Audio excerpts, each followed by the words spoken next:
Eu gostaria de convidar aqui o Dr. Eldio Lobo Ribeiro, médico psiquiatra da infância e adolescência e forense titulado pela ABP, médico diretor da Vida Mental by Cremed, médico diretor técnico da Vida Mental Perícias e médico diretor técnico da Clínica Rara em Goiânia. Dr. Eldio, seja bem-vinda. Beleza. Obrigado, bom dia. Obrigado, Renan. Obrigado, Kaique. Bom dia. Bom dia. Excelente. Então, eu sinto muita vontade aqui, tanto por ser rotariano, como também por trabalhar nas clínicas Vida Mental e Cremed, como também por já ter participado outras vezes desse evento. Então, sinto muita vontade, compadre Misael, cadê? Sinto muita vontade de estar aqui. Muito obrigado pelo convite. Nós estamos falando aqui de evolução. E olha que interessante, eu formei em 2001. Então, já tem um determinado tempo.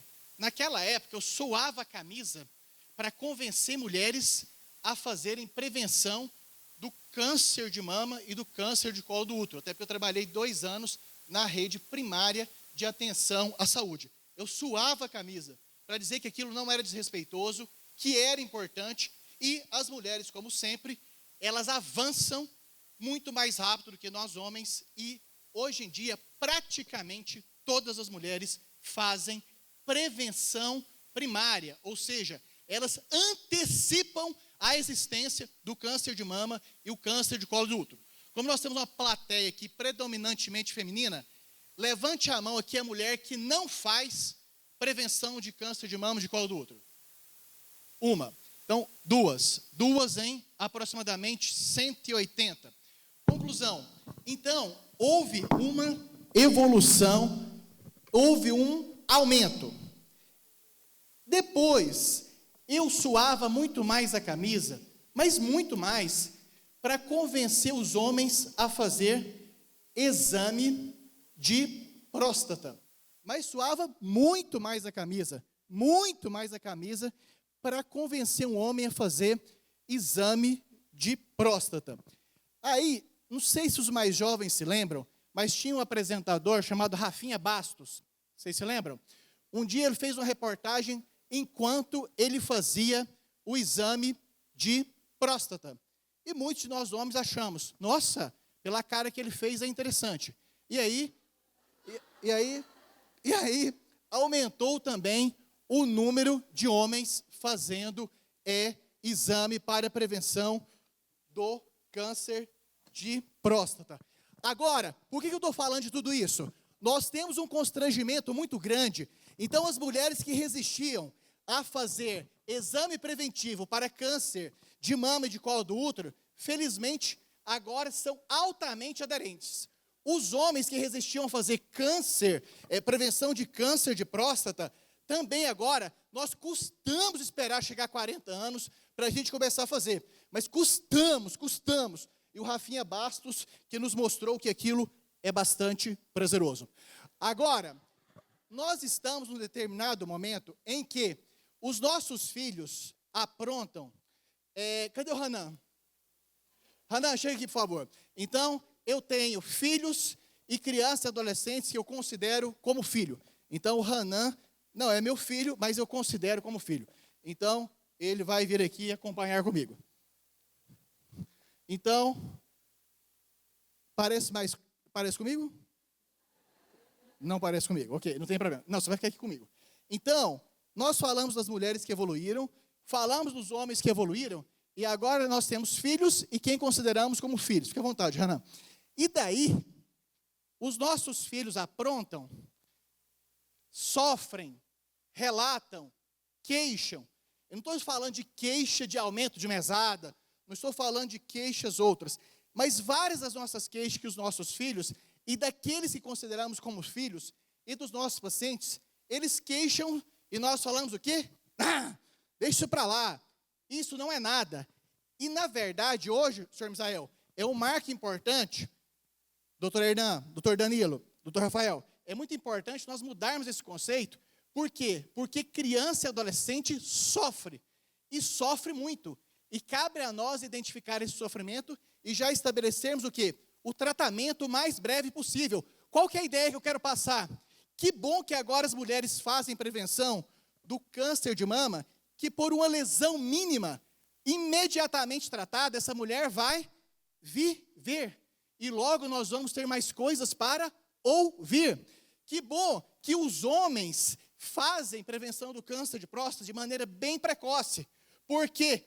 Porque daí, quanto mais precoce é reconhecido, mais precoce é tratado e mais nós vamos viver para infernizar vossas vidas. Portanto, agora, aonde que está o tchan? Aonde que está o momento em que eu quero fazer uma virada? Aonde que eu quero fazer uma virada? Que nós precisamos adotar agora também a ideia, nós precisamos adotar também o conceito, nós precisamos adotar também a prática de fazer o quê? Check-up nas nossas crianças e adolescentes quando eles estão em queixa de sofrimento. Então, o sofrimento em adolescência, nós temos todas as mudanças e a saúde mental adequada para o desenvolvimento. Nós temos as condições normais, nós temos as condições de sofrimento e nós temos as condições de transtorno, que geralmente nós menosprezamos. E temos... Agora eu quero dar o pulo do gato. Renan, tem cadeira aí que eu queria saltar uma cadeira. Então, olha só. Esse é o momento... Está muito alto. Olha só. Eu falei que nós temos uma tendência a menosprezar, a desvalorizar, a colocar na conta do normal o sofrimento das nossas crianças e adolescentes. E não pode! Por que que não pode? Metade dos problemas de saúde mental aparecem antes dos 14 anos. Os nossos pacientes chegam para nós com 19, com 20, com 30, com 50, com 70. Esta é a informação mais importante que eu quero colocar aqui. Ou seja, metade dos problemas de saúde mental, o que eu estou chamando de problemas de saúde mental? Depressão, ansiedade, insônia, dependência química, transtorno de déficit de atenção e hiperatividade, autismo. Então, metade dos problemas de saúde aparecem antes dos 14 anos. 1 em cada 100 mortes ocorre por suicídio, revela estatísticas. Então, tem aqui uma quantidade importante de nossos filhos, aqueles que consideramos como filhos dos nossos pacientes, dos nossos conhecidos, que não estão sendo tratados, não estão sendo reconhecidos, não estão sendo avaliados, não estão sendo pesquisados, não estão sendo ouvidos antes dos 14 anos, e isto vai ser um dos motivos de causas, por exemplo, de suicídio. E por que eu coloquei? Parece que é para mudar a temperatura, Renan. Então tem algumas sinalizações para mudar a temperatura. Então, por quê? Porque agora a chapa esquentou, é isso? Então, uma das maneiras que eu quero convencê-los, por favor, quem quiser anotar só um item, anota isso aqui. Metade dos problemas de saúde mental aparece antes dos 14 anos, certo? E esta é uma fase que nós estamos perdendo a oportunidade de fazermos o quê? O reconhecimento precoce. Assim como é tão bom fazer o reconhecimento precoce o mais cedo possível, do que? Do câncer de mama, do câncer de colo uterino, do câncer de próstata. E aqui, para chantageá-los emocionalmente e propositalmente, eu lembrei o quê? Eu lembrei que se essas pessoas não forem reconhecidas e tratadas, elas vão acabar, uma porcentagem importante delas, o quê? Suicidando. E a responsabilidade será nossa. Olha aqui, o sofrimento em números para crianças e adolescentes. 0,6 a 30% das crianças e adolescentes estão com depressão, que não estão sendo reconhecidos e tratados. Ed, por que há uma diferença tão grande aqui? Ou seja, tem grupos de 0,6% e grupos onde tem 30%. Quanto mais vulnerabilidade social, maior o risco de depressão. Ansiedade, de 3 a 32, TDAH, de 0,9 a 19, uso de substância, 1,5 a 32%, transtorno de conduta, que seria o correspondente psicopata na infância e adolescência. Olha as porcentagens que temos. Portanto, nós, se não querem acreditar em mim, por favor, confiram a literatura que o Renan vai passar para os senhores e senhoras, de que há um número realmente de sofrimento importante, estatístico, chantagem emocional, que pode levar ao... que pode levar ao suicídio. Só porque não vai levar. Não vai levar por quê? Porque enquanto nossos amigos, colegas e parentes e concorrentes estão na piscina agora, nós estamos aqui o quê? Passando calor e estudando. Renan, resfria. Lenad é o Levantamento Nacional sobre o Uso de Álcool e Drogas. Isso daqui, eu particularmente considero estarrecedor. Ou seja, essa aqui é uma pesquisa importantíssima de um órgão oficial da Fiocruz. O que ela coloca nesse levantamento nacional sobre álcool e drogas na população brasileira? Entre jovens de 12 a 17 anos, certo? Então tem filha nessa idade e tem como filho nessa idade. 34%, ok, os nossos filhos não estão dentro dessas estatísticas, não é? Aqueles que consideramos como filhos não estão aqui dentro. Então, 34% entre 12 e 17 anos fizeram uso de álcool na vida, 1/3, 9% nos últimos 30 dias e 5% consumo exagerado. 6,3% já consumiu tabaco, 2,4% nos últimos 4 dias. E o uso de substâncias ilícitas, maconha, cocaína, crack, e vários outros que eu nem consigo acompanhar mais o tanto de novos que tem, e 1,3% no último mês. Portanto, essa aqui é uma pesquisa de 2017 de um órgão oficial governamental da Fiocruz que mostra esta porcentagem importantíssima. E aqui, de novo, a nossa convocação, a nossa solicitação, a nossa humilhação é que, por favor, passem a adotar comportamentos preventivos primários. Doutor Danilo, ou seja, que passamos, assim como evoluiu as mulheres para o câncer de mama, os homens para o câncer de próstata, que possamos fazer esse rastreio. O suicídio, então, novamente eu coloquei suicídio de propósito. De novo, porque se eu falasse aqui que a criança só quebra cadeira, só reprova de ano, os senhores não iam sair daqui convencidos. Eu estou falando de suicídio. O suicídio é a terceira principal causa de morte entre 15 e 19 anos. E não sou eu que estou falando. É a Organização Pan-Americana de Saúde em 2023. A gente está em 2023. Suicídio, quarta causa de morte. 1 em cada 100 mortes ocorre por suicídio. No Brasil, de 80, a taxa de suicídio entre 19 aumentou 27%. E aumentou por quê? Porque eu estou sendo omisso. Porque vários de nós estão sendo quê? Omissos. Em quê?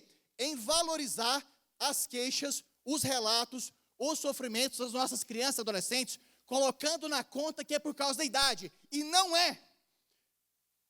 Então, o estresse, por motivos diversos, novamente aqui, a Organização Pan-Americana de Saúde, que demonstrou os fatores de risco: pressão acadêmica, isolamento, bullying, abuso de substâncias. E aqui, quais são os fatores de proteção? Objetivos e vínculos familiares. O que aqui no camping, inclusive, Hanan estuda aqui no camping. Temos muito orgulho dessa escola. Muito orgulho dessa escola. Monitoramento de regras, projeto de vida, acesso aos cuidados de saúde mental, crenças, ou seja, os nossos filhos serem levados para a religião, por qualquer que seja a denominação, por mais que eles façam cara feia, isso aqui agora nós temos motivos científicos para poder convencer. Não, impor mesmo, Hanan. Então, sinais de sofrimento, sinais comportamentais, sinais emocionais, sinais físicos. Vou dar um exemplo de sinais físicos. Algumas vezes, criança e adolescente começa a reclamar de uma dor abdominal, uma dor na barriga, sem diarreia, sem fezes com sangue, sem nenhum diagnóstico através de exame de sangue, sem ultrassonografia. E muitas vezes essa queixa física pode ser apenas uma manifestação corporal, somática, de uma doença psiquiátrica, de uma doença psíquica. E também a depressão, como sendo aqui. E a depressão em criança e adolescente tem uma característica muitas vezes diferente. E aqui também é uma informação importantíssima. Porque quando nós não frequentamos congressos como o nosso, de final de semana, e preferimos ir para a piscina, nós ficamos com o entendimento errôneo, não pode conversar, com o entendimento errôneo que a depressão em criança e adolescente também é baseada em tristeza, em desânimo e falta de concentração. Só porque alguns dos sintomas diferentes em criança e adolescente dos sintomas depressivos são irritabilidade.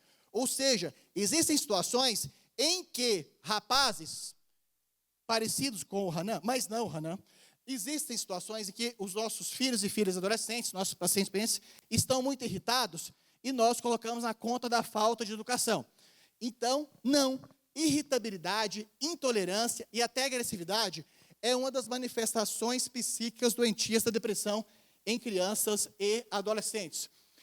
E eu estou tão afoito para terminar logo, porque, tinha tempo, senhor Misael, comadre Gláucia, tinha tempo que eu não ia num evento que as pessoas quisessem perguntar tanto, fizessem tantas perguntas de tão alto nível.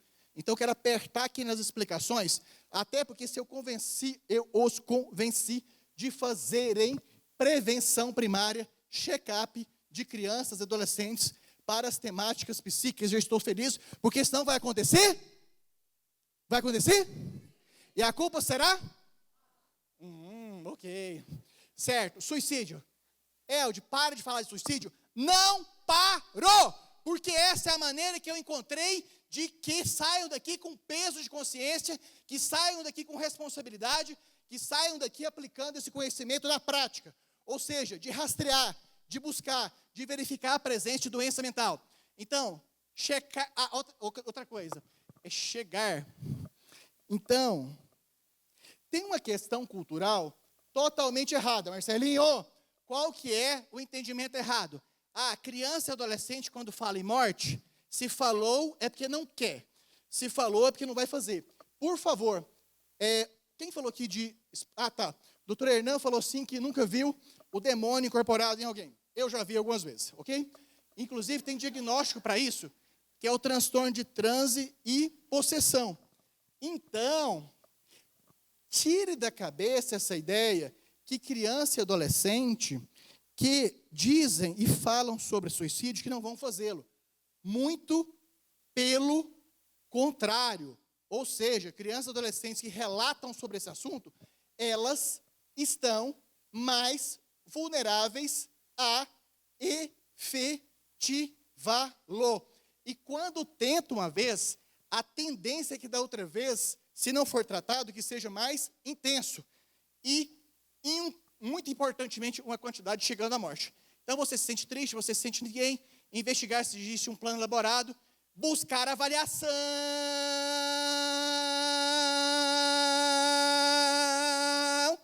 e acolhimento no psiquiatra, no psicólogo, já que nós temos... Ok.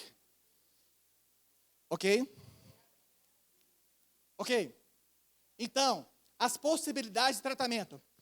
Logicamente, que uma das perguntas, e que foi bastante perguntado a todos, né? Existe a possibilidade de usar medicamentos em crianças e adolescentes? Sim. Tanto medicamentos alopáticos, ou seja, industrializados, como também tratamentos homeopáticos, por exemplo, canabidiol, tetraidrocanabidiol. Terapia familiar, intervenção escolar, apoio medicamentoso e conclusão. Se metade dos problemas mentais começam antes dos 14 anos, então, a melhor etapa para nós pesquisarmos intensamente sobre a presença de transtornos mentais, ainda que na forma mais leve possível, é antes dos 14 anos. Se os senhores não se sentiram convencidos que é este o momento que nós vamos prevenir quadros mais graves, depois de depressão, esquizofrenia, dependência química, lembrem do? Ok. E se não participarem da minha aula, pode ser que eu suicide. Então, as consequências de não abordar as condições de saúde mental nos adolescentes se estendem para a idade adulta. Então, alguns de nós que talvez nesse momento está precisando do Dr. Danilo, está precisando do Dr. Hernan, certo? Talvez alguns de nós não podem conversar enquanto eu estou falando, porque eu sou vaidoso. Então,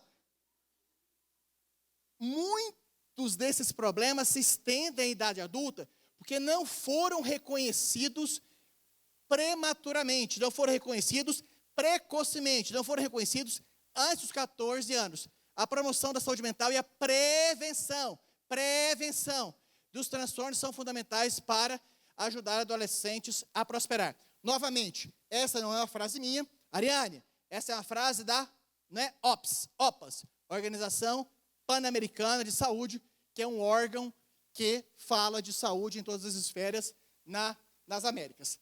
Portanto, estou-se muito disponível para responder as perguntas da melhor maneira possível, com uma plateia tão entusiasmada dessa. Eu, então, só tenho 3 mensagens. Com o doutor Danilo, os senhores levaram 30 mensagens. Com o doutor Hernan, levaram 30 mensagens. Comigo são 3. Se eu estou pedindo tão pouco para vocês, por favor, me atendam. E qual que é a mudança de mentalidade? Qual que é o giro? Renan, 3, 2...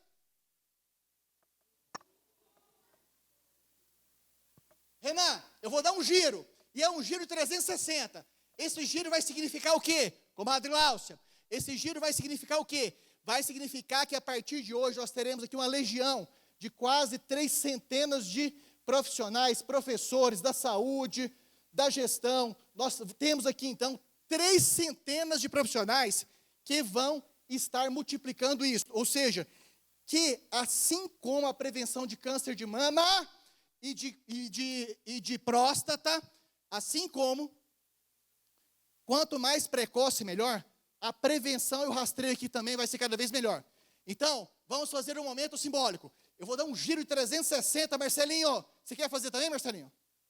360? Então vem aqui.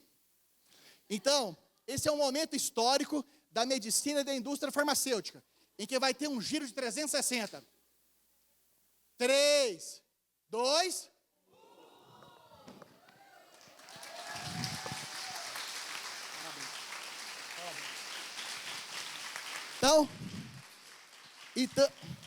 Então, nesse momento simbólico, que eu estou pedindo, por favor, apenas 3 coisas: prevenção, intervenção precoce e que nós reduzamos o nosso número de... Ok, eu garanto que eu não vou fazê-lo hoje. Fique à vontade, compadre. Eu tenho 2 perguntas. A gente está vivendo hoje nas escolas um movimento de agressão dos adolescentes entre eles mesmos. Eu não sei se isso... Eu acredito que ontem mesmo a gente teve um caso aqui em São Bernardo. Existe um acordo entre a indústria de telecomunicações, de TV, rádio, para que não divulguem isso. Eu queria saber, o que leva... Eu vejo que quando um assunto desse vai muito para a mídia, eles acabam estourando um pouco em outros locais, né? Eles veem e parece que reproduzem, ou isso está dentro deles, já só esperando alguma coisa acontecer, ou o doutor E como a gente pode, os professores, nós podemos identificar essa agressão no adolescente? Perfeito, compadre.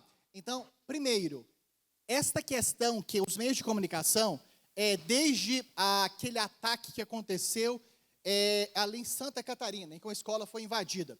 Então, desde ali, teve uma campanha muito grande no Brasil por parte dos profissionais de saúde, liderados pelo doutor Darnel Martins, da Universidade de São Paulo, de que os nomes das pessoas envolvidas com agressões em escolas não fossem divulgados, porque isso fomentaria, incentivaria que algumas pessoas interessadas em atacar crianças e adolescentes pudessem estar motivadas a escrever o seu nome na história através desses ataques. Isso de maneira similar, de maneira análoga, de maneira correspondente, senhor Misael Messias. Então, quanto mais se divulgam assuntos negativos sobre temática de agressividade, realmente está provado que isso tende a aumentar. Assim como também tratar crianças e adolescentes com alguns tipos de doenças em grupo tende a piorar as doenças. Por exemplo, crianças e adolescentes estão tratando para anorexia nervosa e bulimia nervosa, ou seja, duas doenças psiquiátricas alimentares. Quando se faz grupos de terapia, quando o psicólogo atende, ou o psiquiatra atende, ou os psiquiatras e psicólogos atendem grupos de crianças e adolescentes, no mesmo ambiente, ao mesmo tempo, eles tendem a ter uma piora pelo aprendizado de técnicas de provocar vômito, provocar diarreia, que ainda não dominavam. Portanto, está claro, fundamentado e é defensável que nós não divulguemos sobre agressões que elas tendem a multiplicar. Em relação à questão da criança e do adolescente com comportamentos criminosos, comportamentos agressivos. Todas as vezes que chega lá para mim, para o Dr. Danilo e para todos os nossos outros 40 médicos, criança e adolescente, essa é uma parte boa, cai em concurso. Quem aqui vai prestar concurso? Duas candidatas, 3 candidatas. Então, nesse momento, valeu a pena não terem ido para o churrasco, porque eu vou contar 4 questões de prova para no caso aqui só as concurseiras. Todas as vezes que o pai leva uma criança ou adolescente a um dos nossos 40 médicos, cuja queixa é agressão, doutor Hernan, nós nunca, nenhum de nós 40 já colocamos lá que aquele comportamento agressivo é resultado de doença mental. Em primeiro lugar, o que nós fazemos são exames laboratoriais para verificarmos se tem alguma doença física, cuja consequência da doença física seja a agressividade. Exemplo, uma das doenças físicas chamada hipertireoidismo, uma alteração na tireoide. O hipertireoidismo é uma doença endocrinológica que, em algumas situações, a manifestação é através da agressividade. Então, se tem alteração da tireoide, não tem nenhum tratamento psiquiátrico. O tratamento é com o hormônio que vai estabilizar a tireoide. Número 2, se não tem nenhum problema físico a ser tratado, que poderia estar causando comportamento agressivo, nós vamos perguntar insistentemente, e especialmente longe, separado do pai, da mãe e do responsável, sobre o abuso, consumo de substâncias psicoativas. Os senhores e senhoras vão ficar, e as estatísticas mostram, o Renan vai mandar o material para os senhores e senhoras, em PDF. Então, o levantamento nacional sobre álcool e drogas mostra uma porcentagem estarrecedora de crianças e adolescentes usando álcool e outras drogas. Então, o segundo descarte que nós fazemos é se não está tendo uso de drogas, porque uma das manifestações comportamentais que nós temos para o uso de drogas, por exemplo, cocaína e álcool também em adolescentes, é a irritabilidade e a agressividade. Em terceiro lugar, então descartamos primeiro, criança e adolescente agressivo, precisamos saber se tem uma doença física, descartamos através de exames laboratoriais. Descartou doença física, nós descartamos a presença de uso de álcool e drogas, porque se está usando, por exemplo, cocaína, doutor Danilo, tem que tratar esse consumo de cocaína. Tirando a cocaína, muito provavelmente vai tirar a agressividade. Número 3, as condições reativas. Nós vamos avaliar o quanto que o contexto é desfavorável. E um contexto desfavorável de escola é o bullying. Ou seja, as piadas e os comportamentos ofensivos. E só em quarto lugar que nós vamos pensar em doenças mentais, como, por exemplo, transtorno afetivo bipolar, como, por exemplo, transtorno de conduta. Portanto, concurseiras, quando se tem contato com alguém em sofrimento emocional, não se faz o pensamento começando pela presença de doença mental. Primeiro se vê a presença de doenças físicas. Segundo, álcool e drogas. Terceiro, condições contextuais. Porque se são as condições do contexto que estão causando agressividade, nós vamos tratar através de psicoterapia sem nenhuma necessidade medicamentosa. Doutor, boa tarde. Boa tarde. O senhor falou uma coisa que me chamou a atenção no sentido da psicoterapia em grupo, né? E outra coisa que eu gostaria que o senhor comentasse é assim, por exemplo, a gente no nosso dia a dia observa, vê o sofrimento, faz o encaminhamento, aí começa a saga da família em busca de um atendimento adequado. vou falar aqui do que eu conheço de São Bernardo. Quando você encaminha pelo SUS, até onde eu sei, a porta de entrada no CAPES, por exemplo, é trabalho em grupo, não existe individual. E se não é daquele grupo, a criança fica, de certa forma, desassistida até que se consiga um atendimento individual que demora demais, mesmo com todo esse risco de suicídio, né? E aí eu gostaria que o senhor comentasse um pouco. Então, como a gente, como corresponsável, porque você já avaliou, já sabe que tem o risco, e essa criança está desassistida. Então, o que fazer? Professora, doutora, então, nós compartilhamos totalmente com essa angústia responsável. Então, primeiro em relação ao grupo.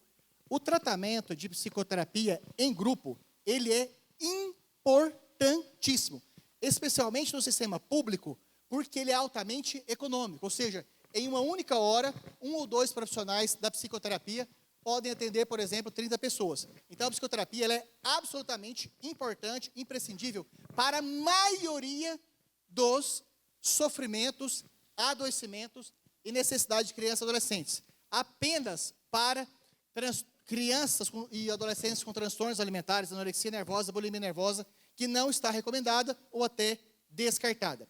Em relação à dificuldade no sistema público de saúde, ela é unânime, e aqui em São Bernardo, inclusive, as notícias que nós temos, que é dos melhores lugares onde se tem estrutura para tal. Por exemplo, aqui é uma cidade que nós somos sabedores que tem o CAPS-I, o Centro de Atenção Psicossocial da Infância e Adolescência. E em muitos, mas muitos municípios brasileiros não tem.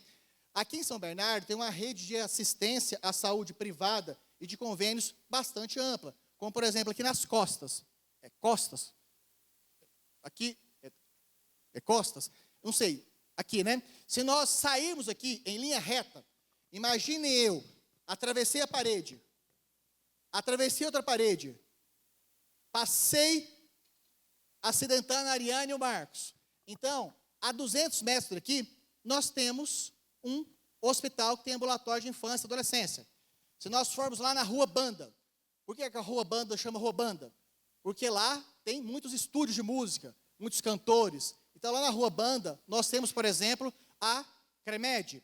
Nós temos Alma. Não, nós temos Alma, ok. Mas tem a clínica Alma.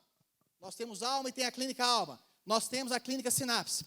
Então, professora, doutora, quero compadecer da senhora que, de fato, essa é uma realidade e quero afagá-la, que a senhora mora no município que tem um dos melhores sistemas de saúde mental da infância e adolescência, ou seja, a 200 metros, a poucos quilômetros, a poucos quilômetros, a poucos quilômetros.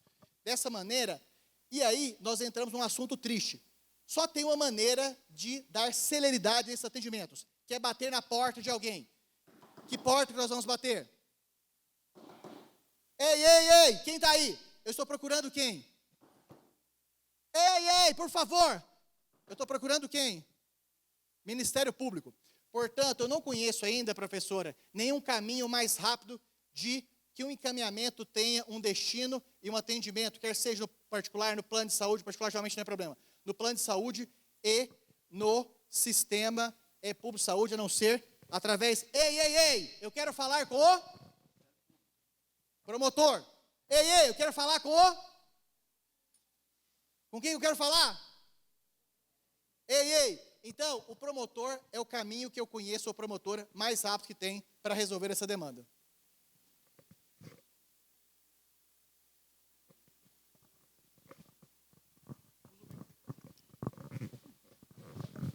Bom dia.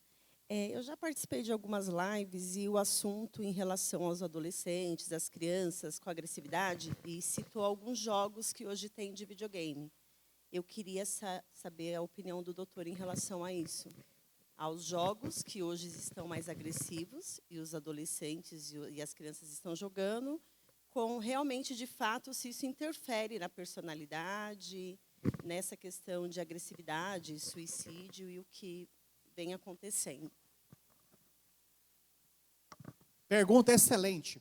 Uma das primeiras pessoas a me fazer essa pergunta foi a Adriane Galisteu. Então, se jogos agressivos, se jogos de violência, eles estimulariam o comportamento agressivo, se eles desencadeariam comportamentos agressivos, tanto contra si mesmo, contra a terceiros. E até hoje, doutora, professora, até hoje não se tem na literatura científica uma conclusão que crianças e adolescentes jogarem, competirem, usarem, divertirem com jogos de violência, que isso levaria a um comportamento agressivo contra si ou contra terceiros. Portanto, a resposta da ciência hoje é que não tem correlação entre assistir, divertir, compartilhar, participar de jogos agressivos e ter, por consequência disso, comportamento agressivo. Então, a resposta hoje da ciência é que não tem essa correlação. Não tem comportamentos agressivos, mas eu fico sempre, né, com ponto de interrogação. Se isso pode vir afetá-lo de alguma forma. Nesse momento, então, acabo de defender vosso filho. A literatura científica, a ciência, não pode afirmar que vosso filho, jogando, participando, competindo, divertindo, com jogos agressivos, levaria a um comportamento agressivo. Então, nesse momento, não consigo, através do meu conhecimento, convencê-lo a não usar esses jogos. Talvez poderia mexer na mesada? Ok? Kaique, não entendi a graça.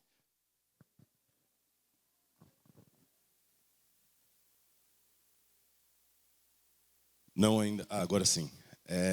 Só uma observação, na verdade. Os jogos, eles têm classificação indicativa, né? Então, vai dos pais controlar isso ou não, né? Assim como o controle parental também dentro dos aparelhos. Então, acho que a questão dos jogos é uma questão muito mais dos pais fiscalizarem, estarem presentes, do que qualquer outra coisa. Se a criança não tem a classificação indicativa adequada, é só não deixar. Pronto. Assim como filmes, né, por exemplo. Estou de acordo. Absolutamente de acordo. Ok? A próxima pergunta é: que horas que é o almoço? Essa que é a próxima pergunta? Ok? Renan, então está contigo. Eu tenho certeza que você não vai almoçar.